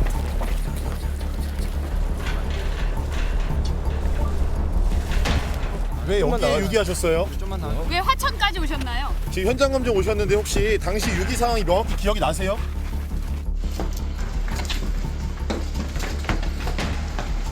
범행 수단이 잔인하고 충분한 증거가 확보된 점, 국민의 알 권리 보장 등 공공의 이익 등을 종합적으로 고려하여 11월 7일 외부위원이 참여하는 신상정보공개 심의위원회를 개최하여 신상정보공개 결정을 하였습니다. 피해자에게 할 말 없습니까? 여자분 휴대폰을 왜 버리셨어요?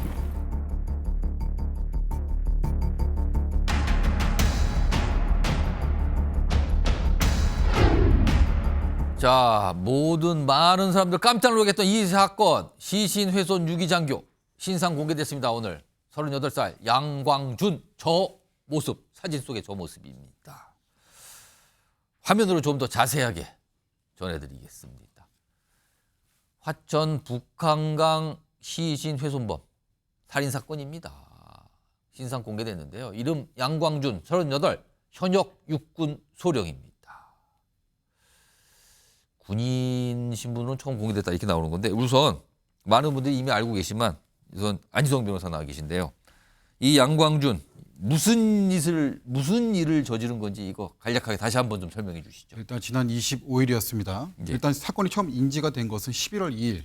지난 2일에 이제 그 북한강 부근에서 시신이 일부가 떠오르면서 이제 수사 과정에서 인지가 됐습니다. 이게 일부라 그러니까 더 놀랐어요. 그렇죠. 그런데 그게 구체적으로 뭐 어떤 부위인지는 아직 언론에 예. 나오진 않았습니다만 어쨌든 시신의 일부가 떠올랐다는 것 자체가 시신의 훼손을 전제로 하고 있기 때문에 상당히 좀 극악무도한 범죄가 발생했다라고 수사기관에서 인지를 하고 수사를 개시를 했고요. 이 사건을 살펴보면은 10월 25일 이제 출근길에 카풀 차량에서 이제 피해자와 말다툼이 있었고 그리고 사건 이제 당일 15시에 이제 과천시 부대 주차장에서 이제 자신의 차량에서 이 양광준 소령이 이제 피해자가 재차 다투는 과정에서 목을 졸라 살해했다고 알려지고 있습니다. 물론 이 모든 것들은 이제 양광준 씨 피해자는 사실은 숨졌기 때문에 말이 없을 수밖에 없고 양광준 씨 진술에 의존하는 부분입니다만 어쨌든 25일 15시에 살해를 하게 되었고요. 그리고 25일 이제 저녁 9시에 사무실에서 이제 공구를 가져와서 사체를 손괴하고 다음 날 이제 9시 40분에 이제 화천 북한강명에 가서 이제 돌에 시신을 묶어가지고 던진 그런 아주 극악무도한 범죄가 발생했습니다. 사실 이게 앞서서 경찰에서 신상공개 결정을 했잖아요. 예. 근데 이 양광우 씨 무슨 가처분하고 우여곡절이 있지 않았습니까? 예. 하필 사실 이때 당시에 이 신상정보에 관한 규정이 좀 개정이 됐습니다. 그래서 예전에는 사실은 뭐 유예 기간이라든가 뭐 그런 것들이 없었는데 이제 개정이 돼가지고 서면으로 이제 신상정보 공개 대상자라는 걸 통지를 하게끔 해주고 그다음에 5일 동안의 유예 기간을 두게끔 바꿨습니다. 근데 딱 그 제도의 첫 이제 적용을 받은 사람이 양광준 소령인 겁니다. 그 유예 기간 동안 본인이 예. 유예 기간 동안 본인이 이의 신청을 함과 동시에 이제 집행정지 가처분 신청을 냈고요. 하지 말라는 거군요. 맞습니다. 이제 뭐 신상 공개가 되게 되면 내가 회복할 수 없는 이제 손해가 발생한다 이런 이유로 이제 집행정지 가처분 신청과 함께 본안소송의 행정소송까지 냈는데 법원은 그런 우려 없다고 판단한 거죠. 맞습니다. 그런 우려가 없다라고 봐서 가처분 신청을 기각했고 그래서 바로 이제 신상정보 공개 결정이 됐습니다. 오늘이 이제 결정해서 신상이 공개가 된 겁니다. 예. 자, 이웅혁 건국대 경찰학교 교수님도 나와 계신데요. 일단 이 양광준 신상 공개 제도가 도입되는 첫 군인 신분으로서 이제 공개인데 그러면 군인이니까 부대잖아요. 근데 부대에서 평판이 이게 어떻게 좀 알려집니까? 이 인물? 네, 그 평판 자체는 상당히 긍정적으로 좋게 알려져 있습니다. 약간 의외인데요. 네, 그 후배 장교한테도 예. 따사롭게 대했고 일반적인 근무 태도도 성실했고 또 성적도 상당히 우수했다. 리더십도 있고요. 사실 뭐 그러다 보니까 지금 일반적인 나이에 비하면 지금 38세의 뭐 중령이라고 한다면 평균적으로 중령 정도 나이는 한 40대 초반이나 40대 중반인데 뭐 그 얘기는 결국 외관적으로의 군인으로서의 이 사회적인 기대에는 충분히 부합되는 아주 엘리트 장교였다. 이제 뭐 소령인데 곧 뭐 중령이 된다 이렇게 해서 거의 다 뭐 정해져 있다 이런 식으로 좀 보도가 되던데. 네. 아무튼 굉장히 부대 내 생활은 괜찮았던 걸로 알려지는 겁니까? 네, 뭐 그렇게 알려져 있고 또 같은 이 동기 동료 뭐 선후배 장교에서도 상당히 그 성실한 그래서 이런 일을 했으리라고는 전혀 예상을 못했던 뭐 그런 것 같은데 일반적으로 그 흉악범의 하나의 그 공통적인 그 특성이 이웃이라든가 주변에는 상당히 성실하고 조용하고 차분한 성격이었는데 저렇게 끔찍한 살해 행위를 할 수 있느냐 뭐 이런 이야기가 일반적으로 나오죠. 결국 그 얘기는 나름대로의 두 개의 자아를 갖고 있는 이러한 그 흉악범의 특징이 노정된 것은 아니겠느냐. 즉 외관상 사회적 기대에 부합하려고 하는 하나의 그 자신의 자아가 있는가 하면 또 내면에서는 무엇인가 갈등 상황이 목도되었을 때 차분하게 해결하기보다는 무엇인가 그 분노의 조절 자체가 어렵고 또 이 갈등이라고 하는 극단적인 상황에서 표현적 동기를 표출하는 이런 그 두 개의 그 자아가 지금 표출된 것은 아닌가라고 하는 평가를 할 수 있을 것 같고요. 그럼 잠깐 그 질문에 언급한 내용 중에서 2010년도에 신상 공개 제도가 처음으로 시행이 됐는데 군인은 이번에 처음이었던 거죠. 지금까지 이 57건의 그 살인 피의자가 공개가 그 되었고 이 군인이 사실 58번째입니다. 그리고 이른바 그 언론에서 얘기하는 뭐 토막 살인에 해당되는 경우 지금까지 9번이 공개가 되었는데 이번에 그 10번째가 된 겁니다. 근데 이렇게 공개가 된 것은 그동안 이 군인 신분으로서 살해 행위를 한 경우가 전혀 없었던 것이 아니고 일부 있었습니다만 이번 사안 같은 경우는 그야말로 그 안보를 담당해야 할 국방부 사이버 사령부의 그 소령이 사실 지금 여러 가지 우리 국내 상황의 그 안보 상황이 녹록지 않지 않습니까? 뭐 땅, 바다, 하늘 상관없이 근데 사이버 공간에서도 사실 지금 여러 가지 안보 상황이 있는 것인데 외관상을 보게 되면 좀 그 냉정하게 평가하게 되면 사실상 아군을 살해한 이런 모습하고 비슷한 이런 상황인 거죠. 그렇다 본다면 더 비난 가능성이 큰 이런 종합적인 면이 공개의 적극적인 대상이 된 것이 아닌가 추정해 봅니다. 안희정 변호사. 네. 살해 동기가 살인 동기가 좀 설명됩니까 지금? 일단은 경찰이 발표한 수사 브리핑상으로는 내연 관계였다 이런 이제 키워드를 써가면서 브리핑을 했습니다만 사실 뭐 제가 전문가인 제가 보기에는 좀 다소 우려스러운 부분은 있습니다. 아까도 말씀드렸다시피 피해자는 말이 없거든요. 말이 없죠. 예, 이미 사망하셨기 때문에. 근데 전적으로 이제 가해자, 피의자인 이 양소령의 진술에 의해서 내연관계였다고 전제를 하고 수사 브리핑을 한 것인데 사실은 이 부분은 피해자 또는 그 유가족의 명예를 훼손할 수도 있는 부분이라서 좀 조심스러운 측면이 없잖아 있고요. 사실 그리고 이런 케이스들 뭐 저희가 언론을 통해서 많이 이제 접해봤지만은 일례로 스토킹에 의해서 또 이제 망상에 의해서 내가 이 사람과 내연관계였다라고 그럴 수도 생각할 수도 있는 있습니다. 거지요. 얼마든지. 예. 그런다고 한다면 사실은 이 경찰 수사기관의 발표로 인해서 사실은 피해자와 그 유가족은 정말 회복할 수 없는 정말 명예적인 훼손을 이제 받은 것이거든요. 신중할 필요가 있다 이 말씀. 그래서 범행 동기에 대해서는 조금 더 수사기관에서 좀 더 치밀하게 분석하고 조사를 해야 되지 않을까 이렇게 생각이 듭니다.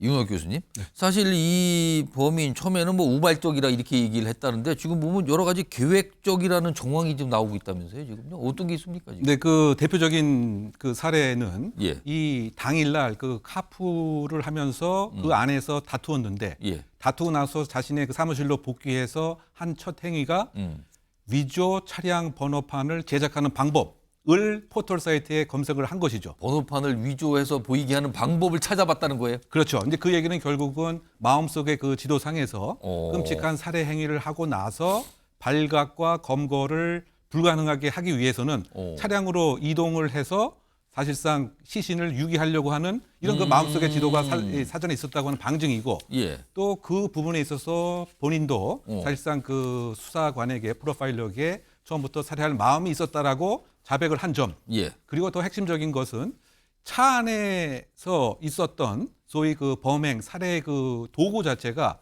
소위 휴대폰 도난을 방지하기 위해서 이렇게 묶는 철사끈 같은 거 있지 않습니까? 그게 와이어인 거죠. 예. 근데 그 와이어가 이미 차 안에 있었고 와이어를 사용해서 살해를 했다. 이것은 이제 교살이라고 표현합니다. 그러니까 그 손으로 살해하는 것이 아니고 끈으로 네, 줄로 사용해서 살해를 했다라고 하는 거는 이제 이 얘기는 뭐냐면 꼭 살해를 하고 말겠다. 짧은 시간 안에 극단적인 성공을 하겠다. 완전한 관계에 있어서의 종교를 하겠다라고 하는 표식이기 때문에 그렇다고 본다면 지금 7시 25분에 검색했던 차량 위조 번호판 제작 그리고 차 안에 있었던 그 와이어 그리고 본인이 처음부터 살해하려고 하는 마음이 있었다. 이 점을 비춰본다면 이것은 순간적인 충동에 의한 우발적이라기보다는 꼭 관계를 종료하고 말겠다 이런 것 같고요. 저는 더 그 개인적으로 추정하는 하나의 그 시기적인 이런 특성을 봤을 때 그 이 중령이 그 양중령이 28일 날 날짜로 새로운 부대에 전출을 가게끔 되어 있었던 것이고요. 그렇다고 본다면 지금까지 여러 가지 그 갈등 상황을 해결하는 변곡점 시기가 아예 다른 곳으로 전출 가니까 지금까지 있었던 괴로움과 불쾌 감정을 최종적으로 해결하는 전격적인 날이 되지 않았겠는가. 뭐 그런다고 본다면 마음속의 지도상에는 시기와 날짜와 방법을 어느 정도 그려놓고 있었던 상당히 그 계획성이 다분한 것으로 추정할 수 있는 대목으로 보입니다. 자, 우발이 아닌 계획범죄. 그렇다면 이거는 뭐 법적으로도 뭐 상식적으로 봐도 이제 처벌 수위가 분명히 달라질 거예요. 뭐 이런 거 지금 판단들 여러 가지 좀 하고 있을 것 같습니다. 자, 이 내용 전해드렸고요. 다음 이슈 역시 이제 많은 분들이 오늘 보시면서 여러 가지 생각을 하실 것 같아요. 일단 영상으로 먼저 만나보겠습니다.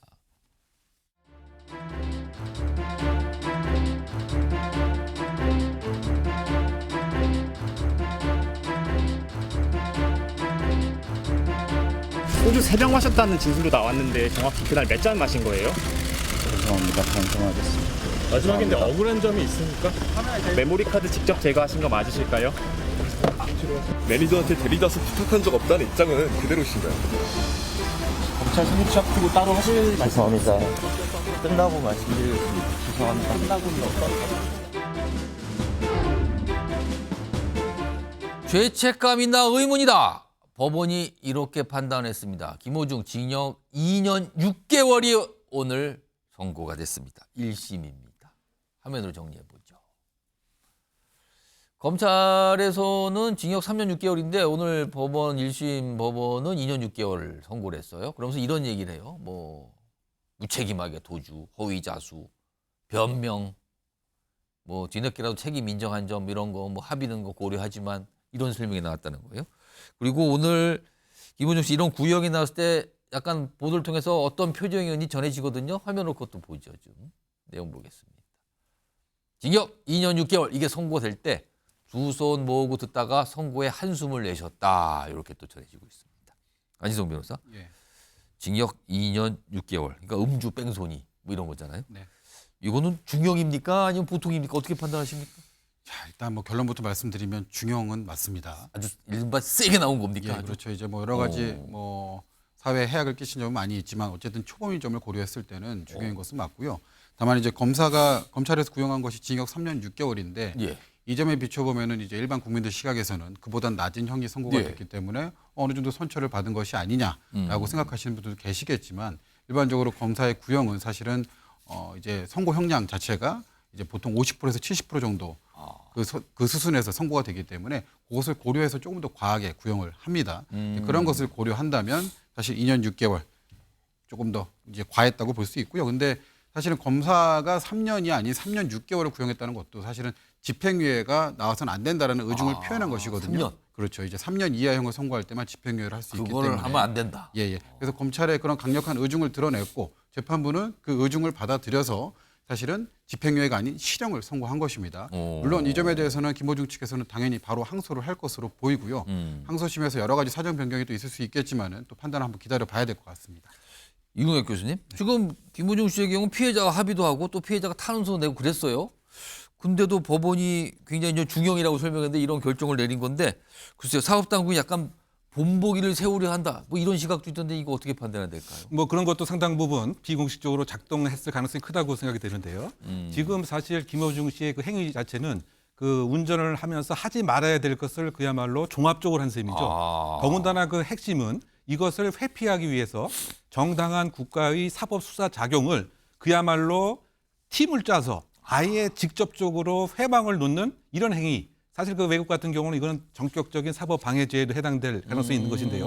우리는 그런 법조항이 없지만 이를테면 뭐 대표는 범인 도피를 이렇게 얘기를 하고 그렇죠. 또 술타기뿐만이 아니고 또 그 차 안에 있는 그 메모리 칩도 빼고 뭐 등등의 이건 그야말로 이 일부 단체가 국가의 공권력에 그 아예 정면으로 대항하는 사법 방해의 전형적인 모습이기 때문에 여기에 있어서 그 엄단을 할 수밖에 없는 이런 상황이고요.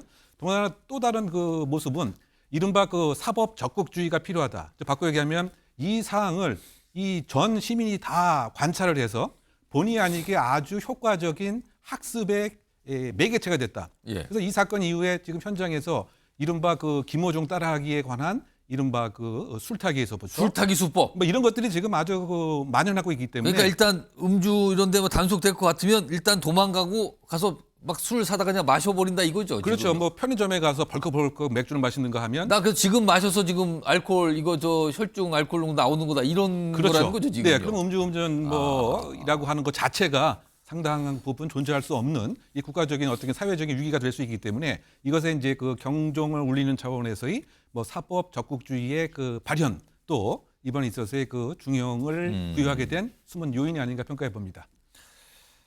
안지성 변호사. 예. 지금 공범들도 있었잖아요. 그렇죠. 공범들은 형량이 얼마 나왔습니까? 지금? 일단 이광득 소수사 대표 같은 경우는 예. 징역 2년을 선고를 받았고요. 범인 도피 혐의로. 그다음에 본부장 전모 씨 같은 경우도 징역 1년 6개월을 선고받았습니다.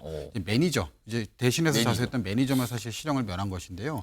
아까 이제 교수님께서 지적하셨듯이 이런 사법 방해, 이제 적극적이고 조직적인 사법 방해에 대해서 엄단을 사실 한 걸로 보여지고요. 사실 제가 이제 실무에서 형사 사건에서 좀 의뢰인을 대하다 보면은 실제로 김호중 씨 사건 이후에 음주운전에 있어서 이런 식으로 술타기가 정말로 비일비재하게 이루어지고 있습니다. 지금 실감하십니까? 지금요? 실제로 대부분 저한테 상담 오시는 의뢰인분들 중에 대다수가 이런 식의 이제 술타기를 실제로 하고 나서 오신 분들이 상당히 많이 있어요. 이미 본인이 그걸 하고 맞습니다. 그리고 와요? 예. 근데 이게 사실은 뭐 이런 식으로 사법부에서 엄단, 이제 보여주기식 처벌을 통해서 엄단을 예고를 하고 있지만 그럼에도 불구하고 이제 일반 국민들이 자신이 음주로 운전을 해서 수사기관에 적발될 위기 상황, 궁지에 몰리게 되면은 이런 방법이 있었지 생각 안 할 수가 없거든요. 사실 그 방법론적인 것을 딱 뚫어준 게 김호중 씨예요. 근데 이런 부분에 대해서는 그래서 저희가 뒤늦었지만 이 뚫어뒀다는 표현이 맞는지 모르겠습니다만 그렇죠. 참 이게 맞습니다. 그래서 그런 부분에 대해서 사법부에서도 엄단을 해야 되는 거고 빨리 이제 입법이 돼야 되는 부분도 있습니다. 이동혁 교수님, 이른바 이 뭐 단적으로 술타기 수법 아까 설명도 나왔어요. 이제 단속 걸리면 그냥 차를 버리고 가서 술 사다가 얼른 마셔버리는 뭐 이런 건데 이거는 사실은 아까 말하면 이거는 방해 행위잖아요. 정부의 공권력에 대한 방어 행위인데 지금 우리나라에서 마땅한 처벌도 없다면서요, 이거는? 그렇죠. 그러다 보니까 이게 그 사각지대고 예. 이런 잠재적 음주운전자에게는 가장 효과적인 법 적용 회피 방안으로 지금 왜곡되고 있기 때문에 이 간극을 메우는 지금 그 입법 작용이 필요한 거죠. 소위 말해서 양형 자체를 음주 측정을 거부했을 때 5년 이하 징역에 해당되는 것처럼 예. 이른바 술타기를 시도했을 때도 이와 같은 이 벌을 주는 이런 그 법이 지금 그 필요하다. 그래야 이제 소위 말해서 그 잠재적 범죄자들이 이러한 꼼수를 부리지 않는 그런 이 상황으로 바꿀 것 같고요. 저는 또 이 기회에 하나 더 좀 제안과 강조를 하고 싶은 것은 예. 음주운전 그 단속 방법도 지금처럼 수동적인 것보다는 외국처럼 우리식으로 보게 되면 조금 그 함정 단속 비슷한 모습이 띌 수가 있겠지만 먹자 골목 등에서 이렇게 잠복하고 있다가 음주한 상태에서 운전대를 잡는 이런 그 운전자들을 바로 음주운전 측정으로 하고 음주에 관한 벌을 하게 되는 이것이 대표적으로 이제 미국 같은 이런 나라에서는 우리식으로 보게 되면 조금 이 허용하기 어렵다라고 한 여론도 있겠지만 소위 그 가만히 이렇게 잠복하고 있습니다. 이 경찰관이 예. 그러고 나서 먹자골목에서 나와서 대리운전을 부르지 않고 예를 들면 자기가 운전하는 경우 쭉 쫓아가서 갑자기 불을 켜서 예, 예. 음주운전 단속을 하는 이런 적극적인 음주 단속의 방향으로 전환도 필요한 시점이 아닌가 생각해 봅니다. 그러니까 여러 가지 생각할 지점을 좀 만들었다 이런 설명들을 좀 해주셨습니다.